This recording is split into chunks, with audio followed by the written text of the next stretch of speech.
এবার এই মধ্য সমানুপাতি বিষয়টি কি? ধরে নাও তিনটি সংখ্যা আছে, একটা হলো এ, একটা হলো বি আর একটা হলো সি।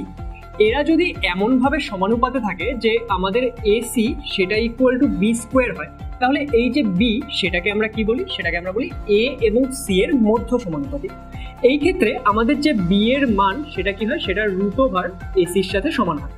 তাহলে আমাদের যদি এ এবং সি দেওয়া থাকে তাহলে তাদের মধ্য সমানুপাতি বি সেটা আমরা এইভাবে হিসাব করে তো বের করতে পারি, কিন্তু আমরা জ্যামিতিক পদ্ধতিতে এটা কিভাবে বের করতে পারি সেটা আজকে আমরা শিখব। তাহলে এই ক্ষেত্রে আমাদের এ এবং সি বলা থাকলে বি এর মান কত হবে সেটা এখানে আমরা নির্ণয় করা শিখব। এবার এখান থেকে আরেকটি বিষয় দেখো, বি ইকুয়াল টু কত হচ্ছে? বি ইকুয়াল টু হচ্ছে রুট ওভার এসি, তাই তো? তার মানে আমাদের এ এবং সি গুণ করলে যেই সংখ্যাটি আসবে তাদের রুট কত হবে? সেটা হবে বি, তাই তো? এক্সাম্পল হিসেবে ধরো আমরা 12 আছে, 12 কি একটি পূর্ণবর্গ সংখ্যা? 12 কিন্তু একটি পূর্ণবর্গ সংখ্যা নয়, অর্থাৎ এর যে রুট সেটা আমরা সাধারণভাবে বের করতে পারি না। তাহলে এর যদি আমাদের রুট বের করতে হয় সেই ক্ষেত্রে কিন্তু আমরা এই যে মধ্য সমানুপাতি নির্ণয় করার পদ্ধতিটি শিখছি সেটা ইউজ করতে পারি।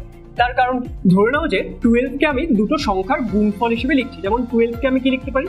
4 ইন্টু 3, বা 12 কে ধরো আমি 6 ইন্টু 2 এইভাবে লিখতে পারি।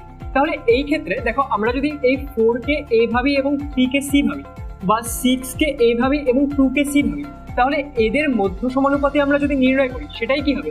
সেটাই হয়ে যাবে আমাদের রুট ওভার 12। তাহলে এইভাবে আমরা যে মধ্য সমানুপাতি নির্ণয় করা শিখবো সেটার মাধ্যমে কিন্তু আমরা একটি সংখ্যার যে রুট সেটা কিভাবে বের করতে হয় সেটাও শিখবো।